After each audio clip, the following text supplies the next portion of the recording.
Hi అండి, అందరికీ good morning. ఇక్కడ మీరు చూసేది ఈరోజు హార్వెస్ట్ చేసిన రకరకాల పువ్వులు. ముందుగా పిల్లలందరికీ హ్యాపీ చిల్డ్రన్స్ డే. మా ఇంట్లో కూడా 5 మంది పిల్లలు ఉన్నారు. నాకు 2 అబ్బాయిలు, మా పెద్ద చెల్లికి ఒక బాబు. చిన్న చెల్లి యూఎస్ నుంచి వచ్చింది, వీడియోస్లో చూస్తున్నారు కదా, తనకు బాబు పాప. టోటల్గా ఈరోజు 5 మంది పిల్లలు ఉన్నారు ఇంట్లో. ఇల్లంతా సందడిగా ఉంది. ఈరోజు మా బుడ్డిదాని కోసం చాలా రకాల పువ్వులు హార్వెస్ట్ చేశాను. ఫ్లవర్ డెకరేషన్ అయితే చేసింది. ఈ వీడియోలో చూడండి. నిద్ర లేవగానే ఫ్లవర్స్ అడుగుతుంది అనమాట. అసలు యాక్చువల్గా చెప్పాలి అంటే ఫ్లవర్స్ కూడా నేనే హార్వెస్ట్ చేస్తానంటుంది. బట్ పాప లేచేసరికి నేను ఫ్లవర్స్ అన్నీ హార్వెస్ట్ చేశానండి. చాలా రకాల పువ్వులు. రేపు కార్తీక పౌర్ణమి కదా, పౌర్ణమి కోసం చాలా పువ్వులు అయితే కట్ చేయకుండా ఉంచాను. చామంతుల్లో చాలా రకాలు ఉన్నాయి హార్వెస్ట్ చేయడానికి. ఇక్కడ మీరు చూసే ఫ్లవర్స్ అన్నీ ఈరోజు పూజ కోసం, అలాగే శివయ్యకు పుష్పాభిషేకం కోసం అన్ని రకరకాల ఫ్లవర్స్ కట్ చేశాను. ఇందులో మ్యాక్సిమం అన్ని కలర్స్ కవర్ అయ్యాయి. రోజు ఫ్లవర్స్ అన్ని హార్వెస్ట్ చేసి పెడితే మా చిన్న తల్లి ఫుల్ డెకరేషన్ చేసి పెడుతుంది. December 18th వాళ్ళు యూఎస్ వెళ్ళేది. అప్పటి వరకు రోజు దాని డ్యూటీ అనమాట. దాన్ని యూఎస్ వెళ్ళే వరకు రోజు ఫ్లవర్ డెకరేషన్ చేస్తుందంట.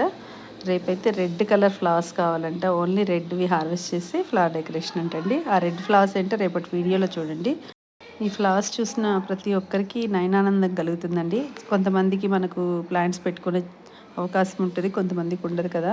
సో ఇలాగా చూసి కూడా హ్యాపీగా ఫీల్ అవుతూ ఉంటారు. నాకు కమెంట్స్లో చెప్తూ ఉంటారు, అలాగే వాట్సాప్లో పింగ్ చేస్తూ ఉంటారు.